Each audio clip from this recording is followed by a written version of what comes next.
Hello candidates, welcome to the channel. मैं हूं गौरव काबरा और आज एक और ब्रांड न्यू समरी वीडियो लेकर के आ गया हूं मैं आप सभी के लिए। This is from CFA level 1 for corporate finance. Topic का नाम है कॉस्ट ऑफ कैपिटल। बहुत ही इंपॉर्टेंट ये वीडियो होने वाला है। आप सभी को पता है कॉस्ट ऑफ कैपिटल कितना इंपॉर्टेंट रीडिंग है from corporate finance. Typically one of those readings जो कि सबसे ज़्यादा प्रैक्टिकल ओरिएंटेड है as well as theoretically rich भी है। इस वीडियो में हम लोग समराइज करेंगे और समरी लेकिन सिर्फ थ्योरेटिकल एरिया को ध्यान में रखते हुए करेंगे।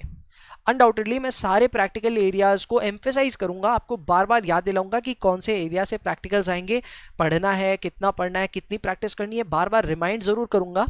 बट इस चीज को हमेशा ध्यान में रखिएगा that this being a summary video, तो उसी हिसाब से हम लोग इसमें प्रोग्रेस करेंगे। तो class will be very soothing, आपको बहुत मजा आएगा। Probably within an hour you will be able to complete your entire cost of capital. इसके साथ ही साथ आपको प्रैक्टिस भी करनी होगी, तो उसके लिए भी प्लीज रेडी रहिएगा।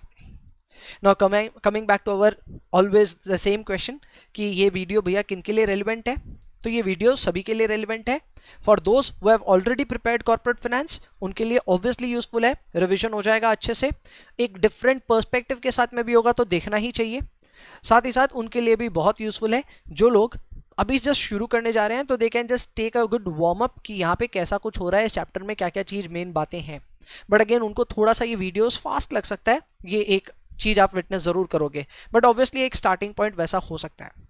तो अनडाउटेडली गोज विदाउट सेइंग, अगर आपको ये वीडियो अच्छा लगेगा तो शेयर कीजिएगा दोस्तों के साथ में एंड लाइक कीजिएगा। कमेंट में जरूर बताइएगा मुझे कैसा लगा video and do subscribe to both of our channels. Channel number 1 Gaurav Kabra, channel number 2 Edutors. Definitely subscribe करें एंड साथ ही साथ वो बेल आइकन वगैरह प्रेस कीजिए so that you will get the notification of all our summary videos that we are bringing for CFA level 1। तो playlist भी देख लीजिए, सब कुछ जो मैं बोला हूँ सब ध्यान रखिए, ठीक है। So do all these things and let's get started with our summary video now. तो हमारा समरी वीडियो अब ये आया। Hello friends, welcome to another summary video on a relatively important reading. आज हम लोग जिस रीडिंग के ऊपर में पूरी समरी पेश करने जा रहे हैं वो है कॉस्ट ऑफ कैपिटल। इंपॉर्टेंट, काफ़ी इंपॉर्टेंट ये रीडिंग है, comes from corporate finance for CFA level 1।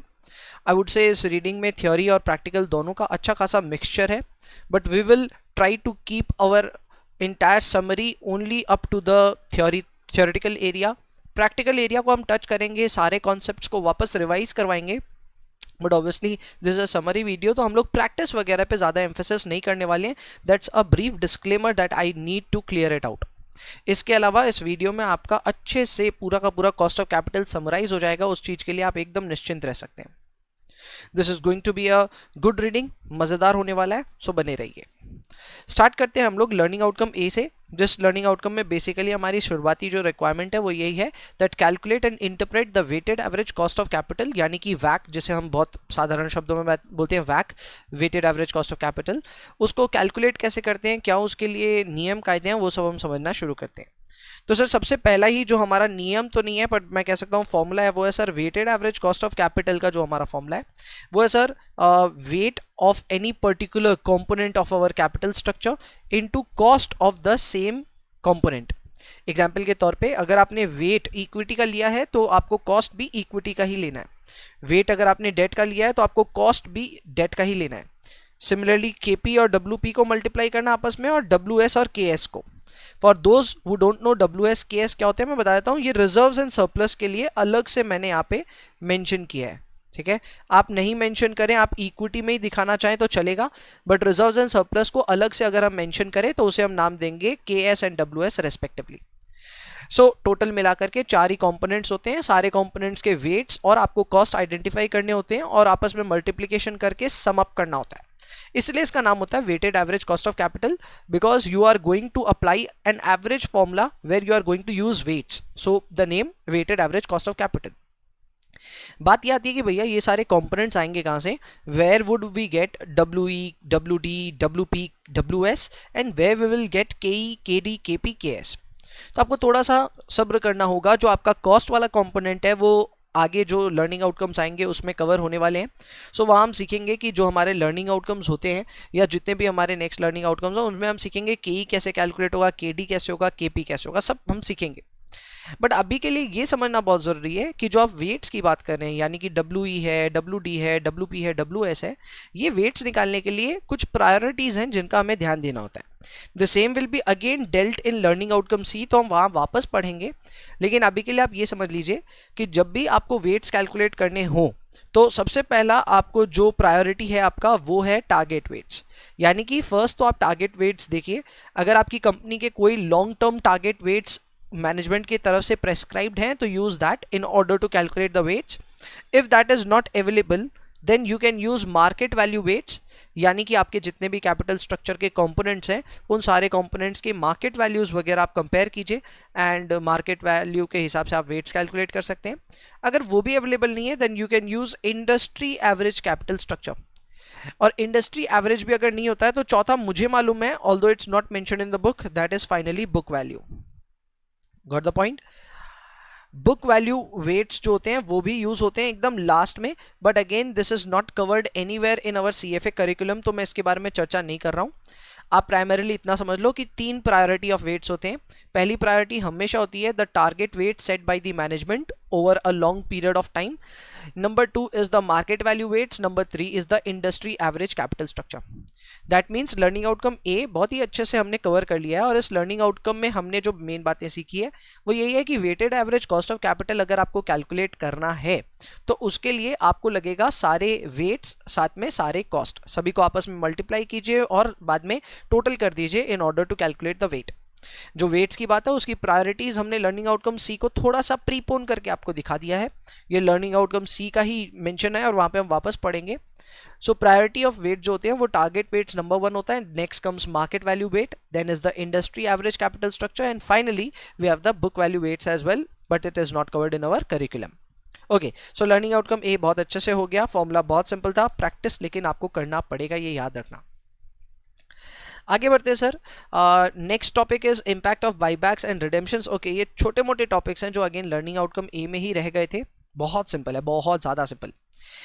हम ये जानना चाह रहे हैं कि अगर हम अपनी कंपनी में कोई बाईबैक स्कीम लेकर के आते हैं या फिर कोई रिडेम्पशन वगैरह करते हैं तो उसके वजह से हमारे ओवरऑल कंपनी में उसका क्या फ़र्क पड़ता है।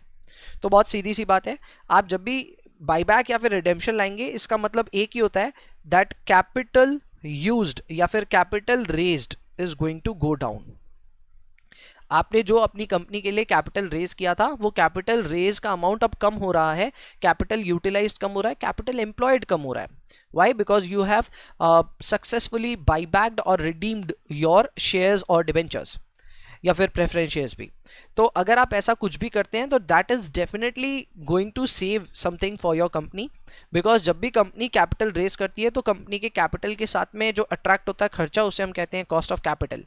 सो जब रेज के साथ कॉस्ट ऑफ कैपिटल बढ़ता है तो वैसे ही रिडेम्पशंस या बाईबैक के साथ कॉस्ट ऑफ कैपिटल कम होना चाहिए, एंड उसी को हम लोग बोलते हैं आफ्टर टैक्स कॉस्ट सेविंग्स। यानी कि आफ्टर टैक्स बेसिस में कंपनी का कॉस्ट में सेविंग आएगा because they have successfully bought back और redeemed a part of their capital. अगर आपको जानना है कि आपका आफ्टर टैक्स कॉस्ट सेविंग कितना होगा तो उसका एक मैं कह सकता हूं अप्रॉक्सीमेट फॉर्मूला आपको यहाँ पे दिया हुआ है। अगर एग्जाम में भी आए तो भी आपको यही फॉर्मूला यूज करना है, वेरी सिंपल फॉर्मूला। आपको बता दिया जाएगा कि आपका टोटल बाईबैक कितने अमाउंट का हुआ है, आपको बस उसमें वैक का जो आपका परसेंटेज है वो मल्टीप्लाई करना है। याद रखिएगा आपके एग्जाम में क्वेश्चंस ऐसे आ सकते हैं that you are going to buy back equity, suppose करो 100 मिलियंस का, ठीक है, and you are going to buy back debt, suppose करो 50 मिलियन का, करेक्ट। तो आप दोनों का इंडिविजुअल आपको कॉस्ट भी दे सकते हैं ऐसे ही भ्रमित करने के लिए या फिर कंफ्यूज करने के लिए। They will give you individual cost of equity as well as debt, but याद रखिएगा सवाल का जवाब हमेशा ऐसे नहीं आएगा। जवाब ऐसे ही आएगा कि ओवरऑल आपने जो कैपिटल बाईबैक या रिडीम किया वो हो गया 150 मिलियन, तो आपको बस उसको वैक से मल्टीप्लाई करना होगा in order to get your answer. ये याद रखना, इंडिविजुअली मल्टीप्लाई मत करना, because this learning outcome is clearly mentioning this कि आपका जो भी बाईबैक या रिडेम्पशन है वो अमाउंट को लीजिए, उसको वैक परसेंटेज में मल्टीप्लाई कर दीजिए। अगेन रिपीट कर दूं कि कोई भी बच्चा इक्विटी को KE से मल्टीप्लाई और डेट को KD से मल्टीप्लाई करके आंसर करेगा तो उसका आंसर गलत आ जाएगा, ये मैं बता देता हूं। Next up is appropriate discount rate for evaluating projects. Very simple. Now देखो, अब डिपेंड करता है कि आप किस तरह के प्रोजेक्ट्स कर रहे हो। अगर आप एवरेज रिस्क की प्रोजेक्ट्स कर रहे हो यानी कि आमतौर पे आपके बिजनेस में जितने रिस्की प्रोजेक्ट किए जाते हैं उतने ही रिस्क के अगर प्रोजेक्ट कर रहे हो तो वैसे प्रोजेक्ट्स को डिस्काउंट करने के लिए आपको अपना वैक यूज करना चाहिए, यानी कि आपको अपना कॉस्ट ऑफ कैपिटल यूज करना चाहिए। क्लियर है? अब इसमें भी कुछ बच्चों को शायद डाउट होगा कि भैया ये क्या आपके सोर्स ऑफ फंडिंग पे डिपेंड नहीं करेगा क्या? तो जवाब वापस मैं दे देता हूं, सोर्स ऑफ फंडिंग पे ये डिपेंड नहीं करता। आपका जो भी पैसा लगा हमेशा आप उसको वैक से ही डिस्काउंट करोगे। एग्जाम्पल के तौर पे सपोज करो आपने कोई प्रोजेक्ट किया और उस प्रोजेक्ट की पूरी फाइनेंसिंग आपने डेट रूट से की है, you have raised debt in order to complete the project, तो भी आप केडी से मल्टीप्लाई नहीं कर सकते। आपको जो डिस्काउंटिंग करनी है वो केडी से नहीं फिर वैक से ही करनी होगी, ये हमेशा याद रखना। अगेन इस पे बहुत एम्फेसिस किया गया है हमारी लाइव क्लासेस में भी या फिर रिकॉर्डेड क्लासेस में भी, सो आई होप जिन्होंने अच्छे से पढ़ा उनको ये याद आ रहा होगा। ओके इसके अलावा ऐसा भी पॉसिबल है कि आप आमतौर पे जितना रिस्की प्रोजेक्ट्स करते हो उससे कम रिस्की प्रोजेक्ट्स में आप फिलहाल इन्वेस्टमेंट कर रहे हो, तो ऐसे केस में you can modify your discount rate, you can reduce your risk premium from your वैक। बेसिकली सीधा सीधा कानून है, कम रिस्क तो आप रिस्क प्रीमियम कम कर दो और ज़्यादा रिस्क तो आप रिस्क प्रीमियम ऐड कर दो। यानी कि एकदम सीधा सा कानून है। अगर आप एवरेज रिस्क के प्रोजेक्ट्स कर रहे हो तो you should discount your project cash flows using वैक। If you are investing in less than average risky projects, you can adjust your WACC, you can actually reduce it by the amount of risk premium. And अगर आपका average risky से ज़्यादा risky project है तो फिर आप WACC में अलग से risk premium को और add करके अपनी discount rate को और बढ़ा सकते हैं। So that is how you are going to play with your appropriate discount rate for evaluating your projects. बहुत ही सिंपल सा ये कॉन्सेप्ट था। अगेन बहुत अच्छे से हमने क्लास में ध्यान दिया था तो शायद याद आ गया होगा। आगे बढ़ते हैं हम लर्निंग आउटकम बी में आते हैं। Learning outcome B is about how our taxes are going to affect the cost of capital from different capital sources. तो सर डिफरेंट कैपिटल सोर्सेज आपको नजर आ रहे हैं। Number 1 sources equity stock, number 2 sources preferred stock. India में हम लोग equity share capital बोलते हैं इसको, क्लियर है, एंड प्रेफर्ड स्टॉक को हम लोग बोलते हैं प्रेफरेंस शेयर कैपिटल। ये आमतौर पे हम लोग के यहाँ भाषा यूज होती है, ठीक है। तो ये मैंने आपके लिए लिख दिया, equity share capital and preference share capital. वहाँ पे इक्विटी स्टॉक को कॉमन स्टॉक भी बोलते हैं, ठीक है। यूएस में equity stocks are also known as common stocks, ये बात का ध्यान रखना। ओके सो सीधी सी बात है, अगर हम टैक्सेस की बात करें तो टैक्सेस के ई को इम्पैक्ट नहीं करते। केई में कोई भी इंपैक्ट नहीं आएगा टैक्सेस का, सिमिलरली केपी में भी कोई भी इंपैक्ट नहीं आएगा टैक्सेस का, बट केडी में इंपैक्ट आता है सर। केडी में आपको आफ्टर टैक्स केडी कैलकुलेट करना पड़ता है। सीधा सीधा आपको अगर एक फॉर्मूला बताऊं तो फॉर्मूला कुछ ऐसा होगा, post tax KD will be equal to pre tax KD to into 1 minus T. ये 1 माइनस टी जो है ये वो फैक्टर है which will take care of the after tax portion of our KD. अब आप पूछोगे कि भैया ये केई और केपी में क्यों नहीं हो रहा, तो उसके पीछे कारण एकदम सिंपल है। इंडिया का मैं आपको नियम बता सकता हूं। इंडिया में पीजीबीपी के जो सेक्शंस हैं उसके अनुसार, पीजीबीपी अब क्या है अब आप ये पूछोगे तो इतना ही समझ लो, इनकम टैक्स एक्ट के तहत, ठीक है। अपने इंडिया में एंड इनफैक्ट फॉरेन में भी सब जगह इनकम टैक्स एक्ट अपना 32 है, तो सब जगह इंटरेस्ट पे आपको टैक्स डिडक्शन मिल जाती है, बट कोई भी तरह के डिविडेंड पे आपको टैक्स डिडक्शन नहीं मिलती। और इसी कारण से आप केई में कभी भी टैक्स डिडक्शन के एडजस्टमेंट्स नहीं करते। सिमिलरली आप केपी में भी नहीं करेंगे, but you will always do the after tax deduction in case of interest. The reason is also noted here that interest is tax deductible and hence you are required to calculate after tax KD. I hope आपको ये वाला concept भी अच्छे से समझ में आ गया। Next हम लोग आगे बढ़ते हैं लर्निंग आउटकम सी की ओर। In this learning outcome, we are going to describe the use of target capital structure in estimating WACC and how target capital structure may be determined. तो सर ये हमने अभी लर्निंग आउटकम ए से ही again वापस copy किया है। आपको याद होगा लर्निंग आउटकम ए में हमने बात की थी प्रायोरिटी ऑफ वेट्स पे, और पहली प्रायोरिटी जो थी वो मैंने बताया था टारगेट कैपिटल स्ट्रक्चर। अब ये टारगेट कैपिटल स्ट्रक्चर कंपनी की मैनेजमेंट डिसाइड करती है एंड ये मैनेजमेंट का लॉन्ग टर्म विजन होता है कंपनी को लेकर के, ठीक है। अब आपको क्या करना है, आपको चिंता नहीं करना है कि कंपनी ये टारगेट अचीव कर पा रहा है या नहीं कर पा रहा, उससे अपने को कोई मतलब नहीं है। अपने को बस ये देखना है कि if there is a target capital structure mentioned, always take the target capital structure in order to calculate weights. Similarly, priority 2 will be using the current capital structure but use the market values instead, and priority 3 would be to using the industry average capital structure. इस बीच में again book value weights पे कुछ भी चर्चा अपने CFA के curriculum में नहीं है. आमतौर पे हम जो दूसरे कोर्सेज पढ़ाते हैं CA वगैरह, तो उनमें ये सब पढ़ाया जाता है, और उसमें तो चलो बहुत कुछ गलत भी पढ़ाया जाता है. Just to give you a trivial fact, CA में अपने सिर्फ market value and book value का ही कॉन्सेप्ट पढ़ाया जाता है.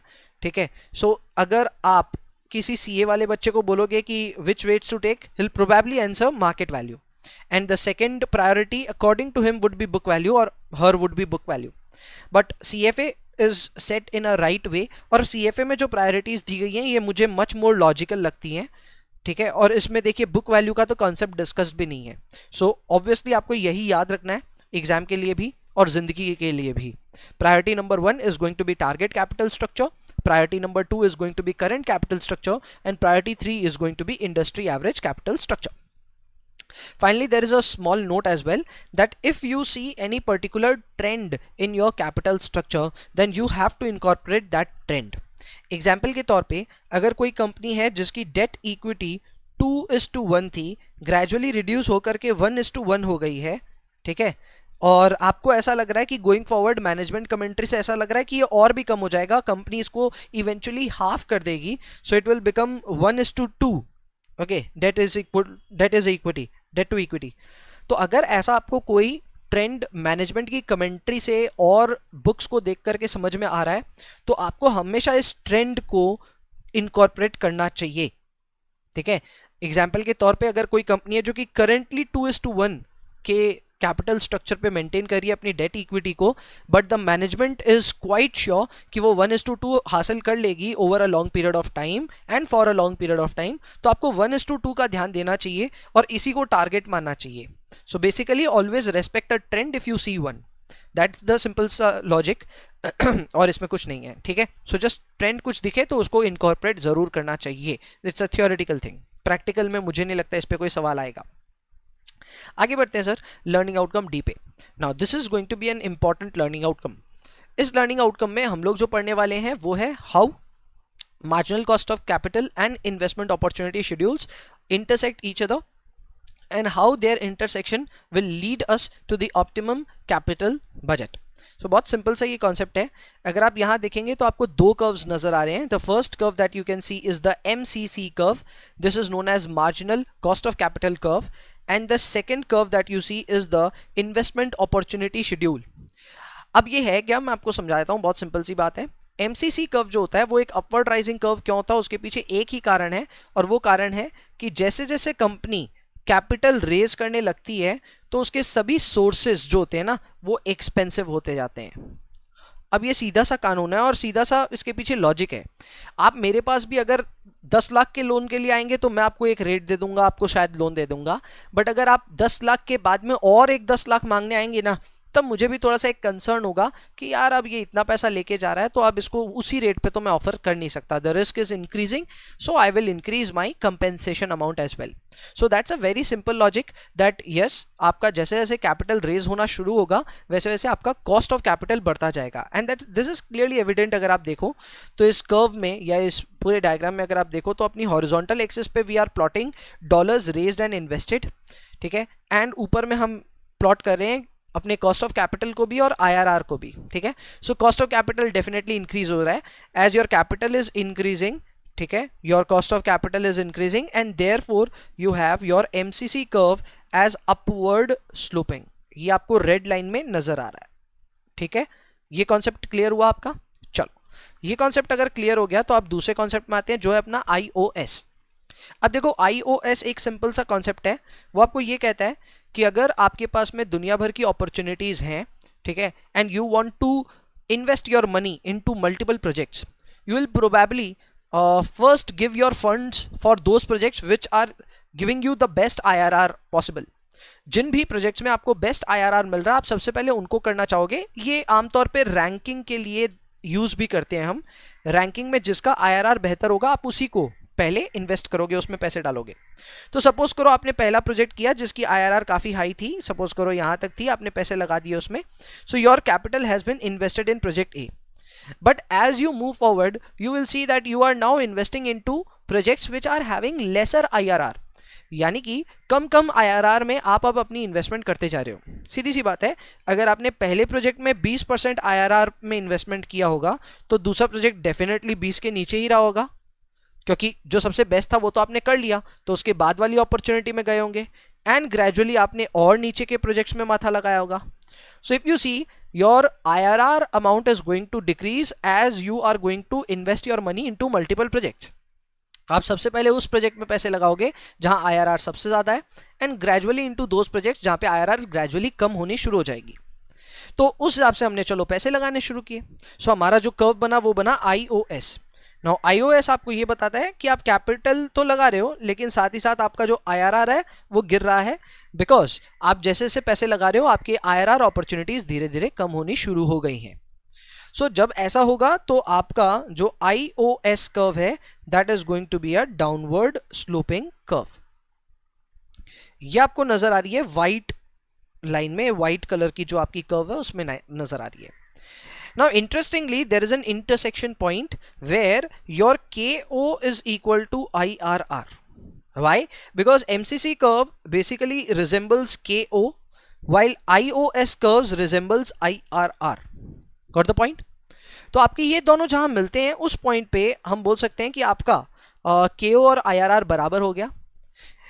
हिसाब से यही आपका ऑप्टिमम कैपिटल बजट है, यानी कि आपको कितना पैसा मार्केट से रेज करना है और कितना पैसा इन्वेस्ट करना है, यही वो पॉइंट है जो आपको डिटरमाइन करके देगा. इससे कम क्यों नहीं करना चाहिए उसके लिए कारण है. उसके लिए कारण ये है कि इससे कम में आप अगर देखोगे तो IRR will be greater all the time. आप देखो, अगर मान लो इतना पैसा मैं रेज करता हूं, ठीक है, तो मेरा कॉस्ट जो है वो इतना ही लगेगा. This is going to be my cost of capital, but my IRR on an average will be this much. So हमारा तो नियम सीधा सीधा कहता है that if your IRR is more than cost of capital, you can still invest more. तो आप और आगे बढ़े, यहां पे आपका दोनों सेम हो गया. बट अगर आप इससे ज्यादा इन्वेस्ट करने की सोचो, सपोजिटली आप इतना इन्वेस्ट करने के लिए सोचो, ठीक है, तो इस केस में आप देखोगे कि आपकी जो IRR है सर, वो IRR हो गई कम एंड आपका जो कॉस्ट ऑफ कैपिटल है वो हो गया काफी ज्यादा. एंड ये ऑब्वियसली हमें एक्सेप्टेबल नहीं है, because we would never want to invest in a project that has these problems. Got the point? तो ऐसे में हम इसमें इन्वेस्ट नहीं कर सकते. मेरी लाइन ही गायब हो गई. I shouldn't have experimented, but nonetheless मैं वापस उस लाइन को लाता हूं. तो ये सर मेरी कुछ शायद लाइन आएगी, ये भी नहीं आएगी. ओके, सो अगेन ये रही मेरी वो लाइन, ठीक है, ये है मेरी IOS. सो मेरा यही कहना है कि ये जो लाइन है अपनी सर, ये लाइन के इस पॉइंट के बाद हम नहीं इन्वेस्ट करेंगे, because after this point always your cost of capital will be more than your IRR. This is the common logic and there बाई इन्वेस्टमेंट करने का कोई पॉइंट नहीं बनता. So this is the point which ideally says कि भैया यहाँ रुक जाओ, इसके बाद में ना पैसा रेज करने की दरकार है और ना ही पैसा इन्वेस्ट करने की दरकार है. So this becomes your optimum capital budget. Optimum capital budget. I hope आपको ये कॉन्सेप्ट अच्छे से अब एक बार याद हो गया होगा, क्लास में आपने पढ़ा ही होगा. एक बार फिर से मैंने रिवीजन कराने की एक ट्राई जरूर की है, ठीक है. So that's it. आगे बढ़ते हैं. Next up is learning outcome E. अच्छा, मैं उन स्टूडेंट्स को भी एड्रेस कर देता हूं जो यूट्यूब के माध्यम से या फिर फेसबुक के माध्यम से इन वीडियोस को देख रहे हैं and they have not taken our classes. No problem, लेकिन आपको थोड़ा सा फास्ट लग सकता है प्रोबेबली ये क्लास, वो इसलिए, और फास्ट उनको खास करके लगेगा जिन्होंने एक्चुअल में रिवीजन नहीं किया है. तो मैं फिर बता दूं आपको, ये मैंने पहले से भी एक डिस्क्लेमर दिया हुआ था कि इन वीडियोस का मैक्सिमम फायदा उनको होगा जिन्होंने पहले पढ़ाई की है, जिन्होंने ये चैप्टर पहले देखा है. सो अगर आपने नहीं देखा है, आपको फास्ट लग रहा है, so that is probably because of a genuine reason. So कोई प्रॉब्लम नहीं है, ये वीडियोज यही है. अगर आपने जेन्युइनली पढ़ाई नहीं की है इस चैप्टर की, अभी तक रिवीजन हाल फिलहाल में नहीं किया था या एक बार भी नहीं पढ़ा है, तो प्लीज़ एक बार पढ़ लीजिए. सेल्फ स्टडी करने वाले बच्चों को मैं यही रिक्वेस्ट करूंगा, प्लीज़ एक बार पढ़ लीजिए and then come watch these videos. You will clear your concepts, अच्छे से सारे क्लियर हो जाएंगे, ठीक है. So do that. अगर इसके बावजूद भी कोई बच्चा अगर ये सोचता है कि नहीं भैया मैं तो अभी पढ़ा भी नहीं, लेकिन I want to watch your videos और ये वीडियोस देख करके मैं कुछ समझ करके then I will read my text, तो वो भी कर सकते हो, मैं मना नहीं करूंगा। But in that case if you find this class a little faster, तो थोड़ा रुक रुक करके देखिए, पॉज करते हुए देखिए, हो सके तो स्पीड कम करके देखिए। But this is a summary video, you have to respect that कि एक समरी वीडियो में देखो थोड़ा स्पीड तो हम जाएंगे, ठीक है। This should not be taken as our regular speed, ऐसा स्पीड नहीं होता है, इससे काफ़ी स्लो होता है। But since it's a summary video we are going very very fast. Okay, देखिए आप खुद देखिए 4 लर्निंग आउटकम्स हमने लगभग 22-23 मिनट में कर लिए, so that itself is a achievement. Next हम लोग बात करते हैं अब लर्निंग आउटकम ई के बारे में, जहाँ पे हम मार्जिनल कॉस्ट ऑफ कैपिटल का रोल पता करेंगे in determining the net present value of the company. अब देखो ये क्या कॉन्सेप्ट आ गया नया, मार्जिनल कॉस्ट ऑफ कैपिटल। तो सर बहुत सीधा सा कॉन्सेप्ट है। Marginal cost of capital basically आपको ये बताता है कि अगर आप एक भी डॉलर अभी मार्केट से रेज करने का सोचोगे तो आपको ओवरऑल क्या कॉस्ट ऑफ कैपिटल ऑफर किया जाएगा, ठीक है, नया क्या कॉस्ट ऑफ कैपिटल आपको ऑफर किया जाएगा।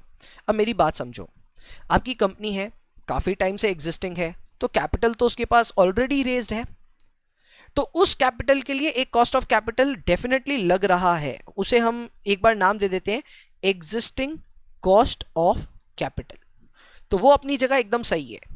पर मेरा ये कहना है कि अब अगर आपको कोई नए प्रोजेक्ट्स में इन्वेस्टमेंट करना है and you want to raise funds for that, तो उसके लिए एग्जिस्टिंग कॉस्ट ऑफ कैपिटल काफी नहीं है, आपको एडिशनल कैपिटल चाहिएगा। और जब आप एडिशनल कैपिटल लेने जाओगे उस समय आपका existing cost of capital matter नहीं करता, you will be given a new rate, a new cost of capital, you will be given a fresh rate of cost of capital. ये ऑब्वियसली मार्केट के केई, केपी, केएस वगैरह इन सब पे determine होगा, वैक जैसे हम कैलकुलेट करते हैं वैसे ही कैलकुलेट होगा। बट यस, ये हमें समझना पड़ेगा कि जब भी आप एडिशनल कैपिटल रेस करने जाओगे तो आपका existing cost of capital matter नहीं करता, what matters is your marginal cost of capital. This new rate is known as marginal cost of capital. So basically सीधा सीधा कॉन्सेप्ट है कि आपने हिस्टोरिकली कितना पैसा रेस किया इससे कोई मतलब नहीं है, पर आप आगे गोइंग फॉरवर्ड जितना भी पैसा रेस करोगे वो रेस के लिए आप पे एक न्यू सेट या new rate of cost of capital charge किया जाएगा। That new rate will be known as marginal cost of capital. अब मेरा क्वेश्चन यही है, या इस पूरे लर्निंग आउटकम का इनफैक्ट ऑब्जेक्टिव ही यही है कि आपको ये सिखाया जाए कि ये रेट आखिर इंपॉर्टेंट क्यों है। तो आपको बता दूं, बहुत ही सिंपल है। सिंपल ये है कि आप जो भी वैक की बात कर रहे हो ना, जितनी भी वैक की बात करोगे वो हमेशा मार्जिनल कॉस्ट ऑफ कैपिटल ही होगा, ठीक है। मैं अगेन इसका पीछे लॉजिक दे चुका हूं, फिर दे देता हूं एक बार लास्ट बार कि देखो आप जितना भी नया प्रोजेक्ट करने जाएंगे, नए प्रोजेक्ट पे नया कैपिटल चाहिए और नए कैपिटल पे जो रेट एप्लीकेबल होती है वो वैक ही होती है, but that is a new rate. That new rate is known as marginal cost of capital. The old rate is the cost of capital और weighted average cost of capital, आप जो बोलना चाहें बोल सकते हैं उसे। लेकिन सिंस आपको नए प्रोजेक्ट्स करने हैं तो नए प्रोजेक्ट्स के लिए आपको लगेगा नया कैपिटल, और नए कैपिटल के लिए, या इसे हम एडिशनल कैपिटल भी बोल सकते हैं, और एडिशनल कैपिटल के लिए आपको जो रेट लगेगी उस रेट को हम बोलेंगे marginal cost of capital. Got the point? Marginal cost of capital. So ये अपना कॉन्सेप्ट है, एंड इसलिए यहाँ पे एक नोट क्लियरली यही बोला है कि जो हम वैक की बात कर रहे हैं या जो हम मार्जिनल कॉस्ट ऑफ कैपिटल की बात कर रहे हैं वो एसेंशियली एक ही है, कोई अंतर नहीं है उसमें। और आपको भी समझ में आता है, हाँ दोनों एक ही है, बट ये तब यूज होता है, ये concept marginal cost of capital का तब यूज होता है when you are thinking of investing in a new project, ठीक है। So these are all new projects. और कहानी वापस घूम फिर के वही आई कि भैया आपका प्रोजेक्ट कैसा रिस्की है उस पर डिपेंड करता है। अगर वो एवरेज रिस्की है then you should be using वैक, और यहां वैक पढ़ते ही आपके दिमाग में ना आना चाहिए marginal cost of capital. If you are going to invest in a project, if you are going to invest in a project that has average risk levels, तो उस केस में आप जो कॉस्ट ऑफ कैपिटल यूज करेंगे वो होगा वैक, या फिर मार्जिनल कॉस्ट ऑफ कैपिटल भी बोल सकते हैं आप उसे। सिमिलरली बिलो रिस्की प्रोजेक्ट्स के केस में आपको वैक यूज करना ही है, लेकिन उसमें से रिस्क प्रीमियम माइनस करना है। And if you are investing in an above average risky project, then in that case you will have to use WACC, you will have to add back risk premium, or you will have to additionally add risk premium in order to calculate your discount rate. सो ये simple सा concept था, इसमें दो concepts आए। पहला concept हमारा पहले से ही पढ़ा हुआ है, वो यही है कि सर आपका यहाँ जो भी मैं कह सकता हूँ जो भी वैक है वही आपका मार्जिनल कॉस्ट ऑफ कैपिटल है। तो ये हमने एक कॉन्सेप्ट पढ़ा, और दूसरा कॉन्सेप्ट हमने पहले से पढ़ा हुआ था कि हमारे अलग अलग तरह के प्रोजेक्ट की रिस्क पे डिटरमाइन करेंगे हम कि हमारा अप्रोप्रिएट डिस्काउंट रेट क्या होगा। So that was also very very simple I believe. चलो ये कॉन्सेप्ट भी हो गया। नेक्स्ट आते हैं लर्निंग आउटकम एफ पे। Learning outcome F I think is one of the most brilliant learning outcomes. ये एक थ्योरेटिकल लर्निंग आउटकम है, इसको सीखना बहुत ज़रूरी है, और मैंने देखा अपने स्टूडेंट्स में इस लर्निंग आउटकम को लेकर के थोड़ा सा एक प्रॉब्लम हमेशा रहता है। ठीक है, तो मैं उनके लिए प्रॉब्लम क्लियर करूंगा, क्या है सारी बातें कवर करता हूं। ठीक है, अगेन बट मैं एक फिर से आपसे गुस्ताखी माफ़ करवाना चाहता हूं, मैट्रिक्स प्राइसिंग को मैं यहाँ अपने समरी वीडियोस में कवर नहीं करूंगा। ये एक बहुत ही प्रैक्टिकल टॉपिक है, प्रैक्टिकली इसको दिखाना पड़ता है, so I am not covering it here. But चलो आपके लिए, अगर आपको रिक्वेस्ट है कि आप मैट्रिक्स प्राइसिंग पे कोई वीडियो देखना चाहते हैं अलग से, तो आप प्लीज़ कमेंट बॉक्स में लिख दीजिएगा कि एक मैट्रिक्स प्राइसिंग पे भी वीडियो बन जाए तो अच्छा होगा। I will try to bring up an another fresh video on matrix pricing. अभी फिलहाल हम लोग आ जाते हैं calculate and interpret the cost of debt capital using the yield to maturity approach and the debt rating approach. अब ये सब देखो बहुत कुछ है इसमें, लेकिन बात घूम फिर के यही आती है कि भैया वो प्री टैक्स केडी लेकर के हमें उसमें टैक्स एडजस्टमेंट करके उसको पोस्ट टैक्स केडी बनाना है। ये तो आपने अभी तक बता दिया, take the pre tax KD and then do the tax adjustment, यानी कि multiply it by 1 minus t, you will get your post tax KD. But an important I would say question lies कि भैया वो pre tax KD भी हमें कहाँ से मिलेगा? Where would we get our pre tax KD from? जवाब बहुत सिंपल है, आपको pre tax KD चाहिए ना, तो आप क्या कर सकते हो और क्या नहीं कर सकते हो वो मैं आपको बता देता हूँ। You cannot take the coupon rate on the firm's existing debt, ये याद रखना। आप किसी भी कंपनी के एग्जिस्टिंग डेट का कूपन रेट को नहीं मान सकते अपना प्री टैक्स केडी। इसके पीछे दो कारण है। पहला कारण तो ये है that coupon rate need not be your yield. Coupon rate ही आपका यील्ड हो ऐसा कोई जरूरी नहीं है। अगर आपको ये कॉन्सेप्ट पता है तो प्रोबेबली आप फिक्स्ड इनकम पढ़ के आ चुके हैं, नहीं पता तो हम ये सारा कॉन्सेप्ट फिक्स्ड इनकम में चटवाएंगे आपको, तो आप उसके लिए चिंता ही मत करो, फिक्स्ड इनकम में बाद में पढ़ेंगे। पहला कारण यही है कि अगर आपकी कूपन रेट, ठीक है, आप लेना चाहते हो तो पहला बात नहीं ले सकते, because coupon rate is not your yield, and since it is not yield तो आप उसे केडी तो बोल ही नहीं सकते, पहला कानून। दूसरा कानून यह है कि आप एग्जिस्टिंग डेट इसलिए नहीं ले सकते क्योंकि अभी थोड़ी देर पहले मैंने आपको बोला कि आपको जो भी लेना है हमेशा आगे का सोच के लेना है। Always take the rate on the newer capital raised, not on the existing capital raised. आपने जो कैपिटल पहले से रेज किया उससे कोई मतलब नहीं है, अब जो कैपिटल आप रेज करना चाहते हो उससे मतलब है, and there by existing debt को लेने का तो सवाल ही पैदा नहीं होता। यानी कि हमारी बात एकदम क्लियर है, you can not take the coupon rate, you can not take the existing debt as well. तो इसीलिए मैंने इस पे कांट लिख दिया that you can not take this. तो बात ये आती है भैया आप लेना क्या है, तो एग्जैक्टली उल्टा कर देते हैं। मैंने आपको बोला कूपन रेट आप नहीं ले सकते, तो उसकी जगह आप क्या लेंगे, YTM। YTM ही होता है यील्ड, YTM का वैसे फुल फॉर्म होता है yield to maturity, so it is actually yield, ठीक है। तो कूपन नहीं ले सकते तो उसकी जगह क्या लेंगे, YTM। सेकंड, आप एग्जिस्टिंग डेट नहीं ले सकते तो उसकी जगह क्या लेंगे, न्यू मार्जिनल डेट। बोलिए ये आपको कॉन्सेप्ट कैसा लगा? जिन बच्चों को ये कॉन्सेप्ट याद नहीं आया था, I have tried a new way of trying to help you with this. मैंने भी कुछ नया यहाँ पे ढूंढा कि हाँ ऐसे समझाने से आपको याद रह जाएगा। प्रोबेबली बच्चों को दिक्कत होती है इस कॉन्सेप्ट में। अगर आपको अच्छा लगा हो तो अगेन कमेंट में ज़रूर बताना कैसा लगा आपको ये वाला भी कॉन्सेप्ट, ठीक है। फिर से मैं आपको याद करा दूं, यहाँ पे आप coupon rate on firm's existing debt कभी भी मत लेना, गलती हो जाएगी। Always take the YTM on the new यानी कि marginal debt issued by the company, ठीक है। अब क्वेश्चन ये आता है कि भैया अगर हमारी कंपनी इतनी बड़ी है ही नहीं कि वो लिस्टेड हो, यानी कि पब्लिकली ट्रेडेड नहीं है और ना ही उसका कोई पब्लिकली ट्रेडेड डेट है, तो ऐसे केस में हम क्या करेंगे? तो जवाब है भैया हम लोग ऐसे केस में मैट्रिक्स प्राइसिंग यूज करेंगे। अब ये एक ऐसी टेक्निक होती है जिससे आप अपना खुद का तो पब्लिकली ट्रेडेड डेट नहीं है, लेकिन अपने से सिमिलर पब्लिकली ट्रेडेड डेट से आप अपना यील्ड कंपेयर करने का चेष्टा करते हो। अगेन काफी सारे इसमें वेरिएंट्स है, ये एक प्रैक्टिकल टॉपिक है जो मैं इस वीडियो के स्कोप से बाहर रख रहा हूं, ठीक है। तो मैट्रिक्स प्राइसिंग यूज करते हैं कब, उसका भी मैंने आपको रीजन दे दिया है। फिर से मैं बता देता हूं कि आपको पोस्ट टैक्स केडी कैलकुलेट करने के लिए चाहिए होता है pre tax KD. Pre tax के लिए you can not take the coupon rate on the firm's existing debt, you can not take it. Then what you can do, instead of coupon rate take the YTM and instead of existing debt take the new और marginal debt. ऐसा करने से you can obviously find out the pre tax cost of debt. लेकिन अगर ये भी unavailable हो, अगर आपकी जो डेट है वो पब्लिकली ट्रेडेड हो ही ना, if you are a very very small company, तो उस केस में आपको क्या करना है, आपको मैट्रिक्स प्राइसिंग यूज करना है, ठीक है। और यहाँ पे ये भी बोला है कि अगर कोई छोटा मोटा एडजस्टमेंट आपको कॉस्ट ऑफ डेट में डालना का जरूरत हो तो बेझिझक डाल दीजिए। अपना बेस्ट पार्ट यही है CFA करिकुलम का कि बहुत प्रैक्टिकल है और ये मानता है कि कई बार आपको एडजस्टमेंट्स करनी पड़ती हैं। So if there is an adjustment required you can do it, पूरा खुला छूट है।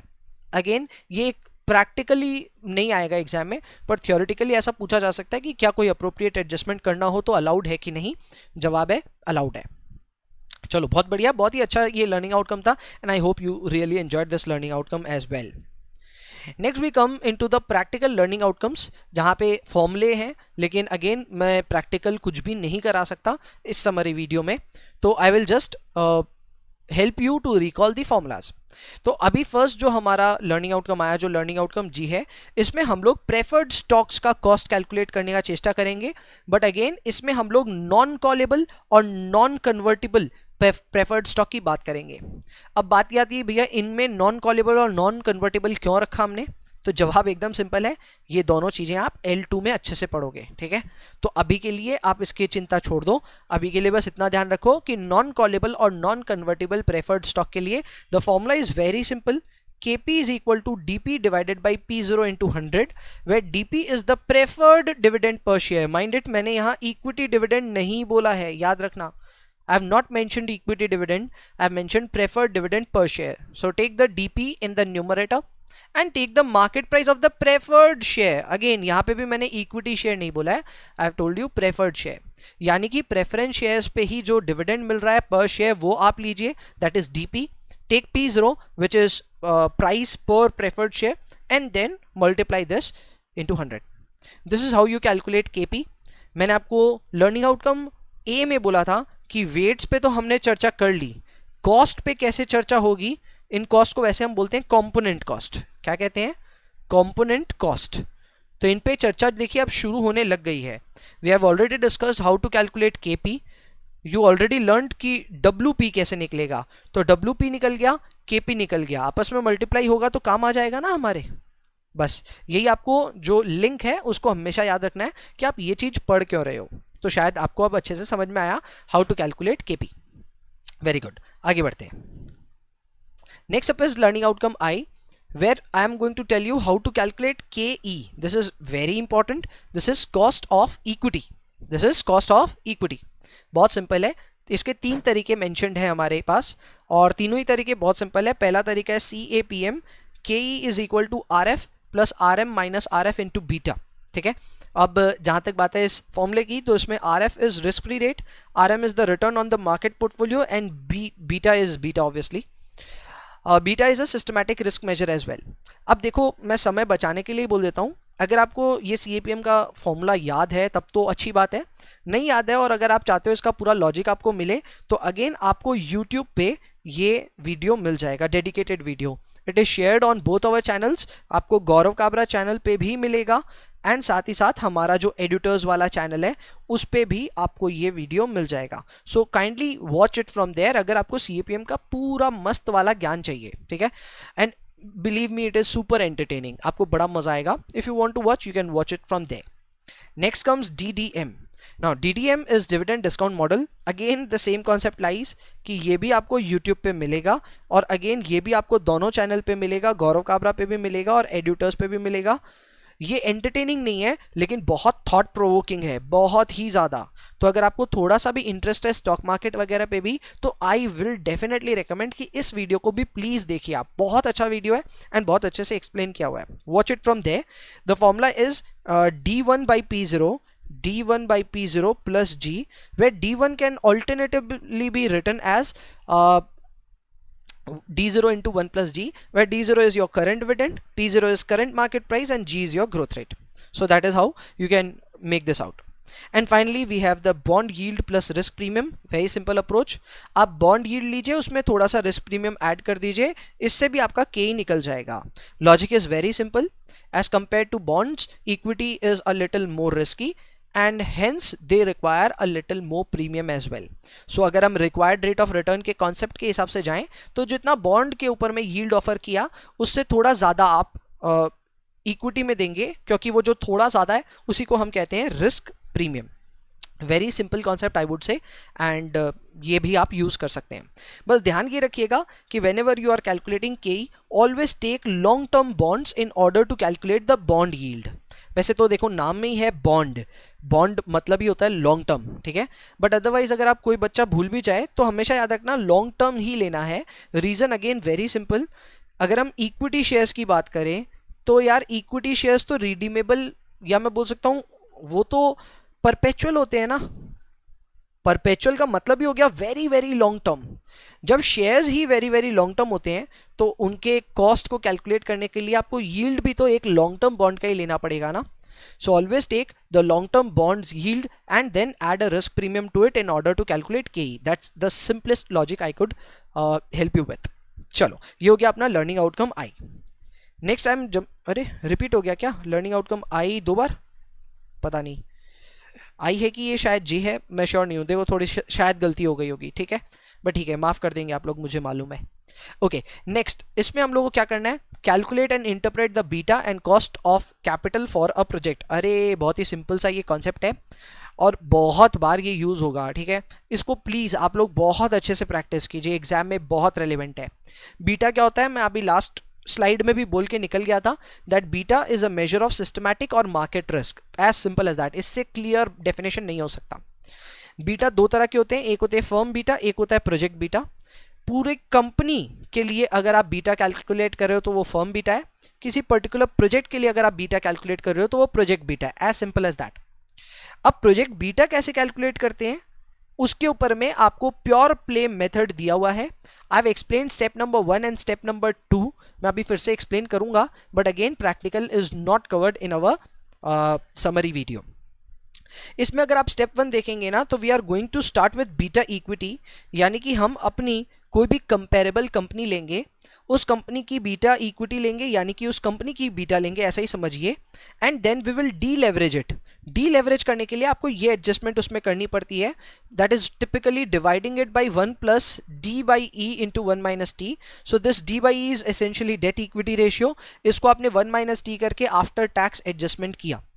ये एडजस्टमेंट करने से आपका बीटा इक्विटी एक्चुअल में बीटा एसेट बन जाता है. यानी कि अगर सिंपल समझाऊं आपको देसी लैंग्वेज में तो ये एक ऐसा बीटा है जिसको डेट इक्विटी के कैपिटल स्ट्रक्चर से अब कोई मतलब नहीं, ठीक है.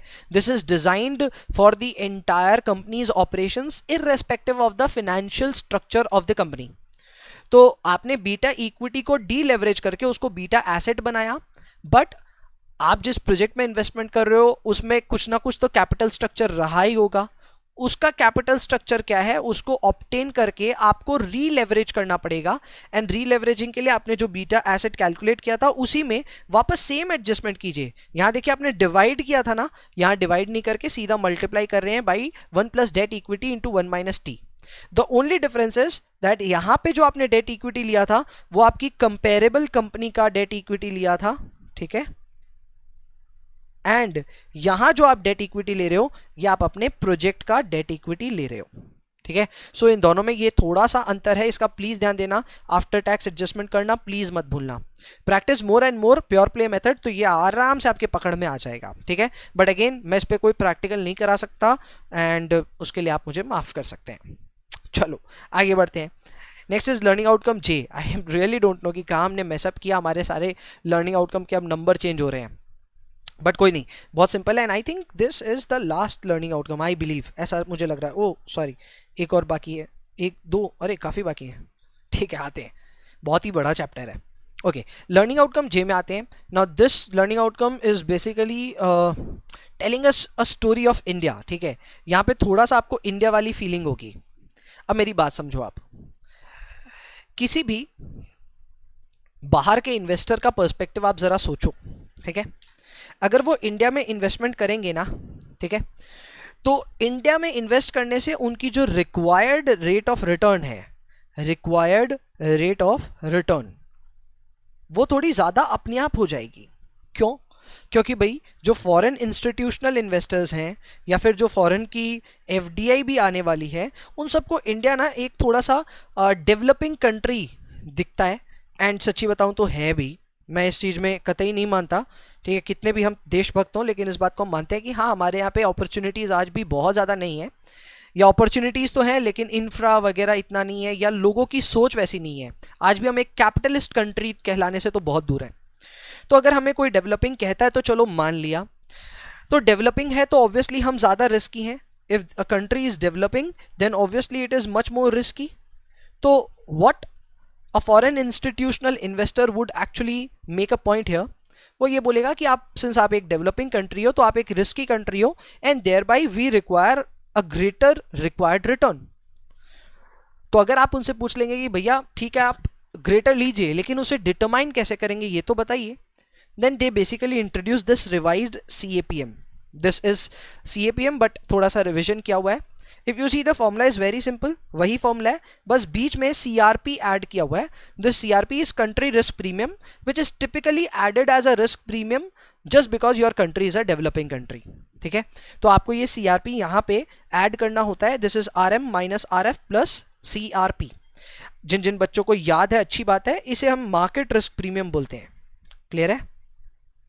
मार्केट रिस्क प्रीमियम बोलते हैं। तो सीधा सीधा कहूं तो यहाँ पे मार्केट रिस्क प्रीमियम अकेला बहुत नहीं है, आपको उसके साथ में कंट्री रिस्क प्रीमियम भी ऐड करना होगा in order to calculate your CAPM और your KE for investing into a company that falls in a developing country. अब इसमें कंट्री रिस्क प्रीमियम कैसे कैलकुलेट होगा? सिंपल सा कॉन्सेप्ट है, take the sovereign yield spread. Now sovereign yield spread is the yield on the sovereign bonds of developing country, ठीक है, and then minus और deduct the sovereign bonds of a developed country. मतलब सीधा सीधा बताऊं तो India की yield लेने का, ठीक है, एंड उसमें से यूएस की यील्ड माइनस कर देने का। क्लियर है? तो अगर आप ऐसा करेंगे तो आपका सोवरेन यील्ड स्प्रेड आ जाएगा। बट अब यहाँ पे एक प्रॉब्लम ये है, अच्छा ये जो लेना है ये सब सोवरेन लेना, ठीक है ना, कॉर्पोरेट मत ले लेना, जो लेना है ट्रेजरीज का ही लेना है। अब मेरी बात सुनो आप, अब इसमें एक ना सीधा सीधा कानून है और ये अभी समझ लोगे तो बेटर है। हमेशा डेवलपिंग कंट्री के लिए जब भी आप सोवरेन बॉन्ड्स की बात करोगे वो हमेशा डॉलर डिनोमिनेटेड होने चाहिए।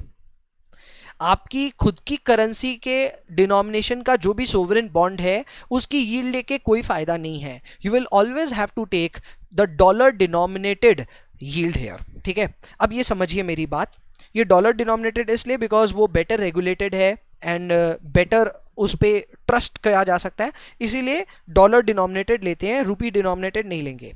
दूसरी बात, मैं डॉलर बार बार इसलिए बोल रहा हूं because we are reading the entire concept from US point of view, इसलिए मैं डॉलर बोल रहा हूं।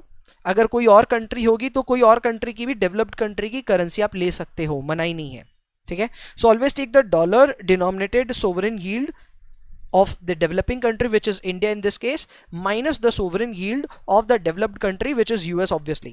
तो जो आएगा उसे हम कहेंगे sovereign yield spread, and then you have to do this छोटा मोटा adjustment here. Take the standard deviation of risk of equity index of developing nation, यानी कि example के तौर पे निफ्टी का आप यहाँ पे standard deviation calculate कर लें, ठीक है, and then divided by standard deviation of the sovereign bond market. यानी कि जिस तरह अपने इक्विटी में एक इंडेक्स होगा उसी तरह सोवरेन बॉन्ड मार्केट का भी आपको एक स्टैंडर्ड डिविएशन निकालना होगा एंड वो आपको नीचे डिवाइड करना होगा, ठीक है। अगेन गोज विदाउट सेइंग कि जो भी आपको बॉन्ड मार्केट का डिनोमिनेशन लेना है वो डॉलर डिनोमिनेटेड होना बहुत जरूरी है। So essentially we have taken standard deviation for equities in the top and standard deviation for bond market in the bottom, और इस तरह से हमने इसको मल्टीप्लाई कर दिया अपने सोवरेन यील्ड स्प्रेड से। याद रखिए इतना अड़ंगा करने के बाद में CRP आया है, इस CRP को आप रिवाइज CAPM के इक्वेशन में डालेंगे तब जाके आपका फाइनल रिजल्ट आएगा। Again an extremely important learning outcome and इसका प्रैक्टिस करना बहुत ज़रूरी है। मैंने 2-3 बातें आपके दिमाग में एकदम क्लियर की, आई होप उसकी वजह से आपको समझ में आया होगा। सबसे इंपॉर्टेंट बात यही थी कि आपको जो भी सोवरेन यील्ड लेनी है डेवलपिंग कंट्री की, वो एक डॉलर डिनोमिनेटेड या फिर एक डेवलप्ड कंट्री के डिनोमिनेटेड करेंसी में ही लेना, ठीक है। Don't take your own I would say regional currency, ठीक है, अपनी करेंसी नहीं ले सकते, ये एक सीधा सा यहाँ पे कानून है, ठीक है।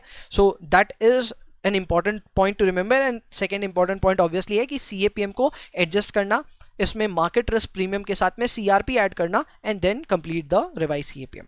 चलो बहुत बढ़िया, आगे बढ़ते हैं। क्लास काफ़ी टाइम ले रही है, ऑलरेडी 47-48 मिनट्स हो गए हैं, तो फटाफट खत्म करते हैं। लर्निंग आउटकम के यहाँ पे अब मार्जिनल कॉस्ट ऑफ कैपिटल का शेड्यूल एक्सप्लेन करने का बात किया गया है और पूछा है कि ये अपवर्ड स्लोपिंग क्या होता है। तो अपवर्ड स्लोपिंग तो देखो मैं बता के आ चुका हूँ, आप जितना ज़्यादा पैसा रेज करोगे आप पे उतना ज़्यादा खर्चा बढ़ते जाएगा, आपका जो वैक है वो बढ़ते जाएगा। ये चीज़ आपको यहाँ नज़र भी आ रहा है, स्टेजेस में ये बढ़ रहा है। हमने जो इसके अलावा अपना मार्जिनल कॉस्ट ऑफ कैपिटल पहले पढ़ा था वो थोड़ा स्मूदन्ड कर्व था, आपने नोट किया होगा, वो थोड़ा स्मूदन्ड कर्व था, correct. Here this curve is not smoothened but actual, काफ़ी एक्चुअल है और स्टेजेस में आपका कॉस्ट बढ़ रहा है। देख के ही नज़र आ रहा है सर यहाँ क्या हो रहा है। आपका 100 मिलियन तक जब आपने कैपिटल रेज किया तो आपका वैक सपोज करो 12% पड़ रहा था, एंड देन फिर आपने डिसाइड किया चलो 200 मिलियन तक करते हैं, तो फिर इस ब्रैकेट के लिए 100 से 200 के लिए आपका वैक बढ़ के हो गया 15%। यानी कि अगर आपने 100 मिलियन और 200 मिलियन के बीच में अपना कैपिटल ज़रा सा भी रेज किया है तो फिर आपको 15% का वैक बियर करना पड़ेगा। After 200 million, your next lot is going to be filled at higher rate, supposedly 18%।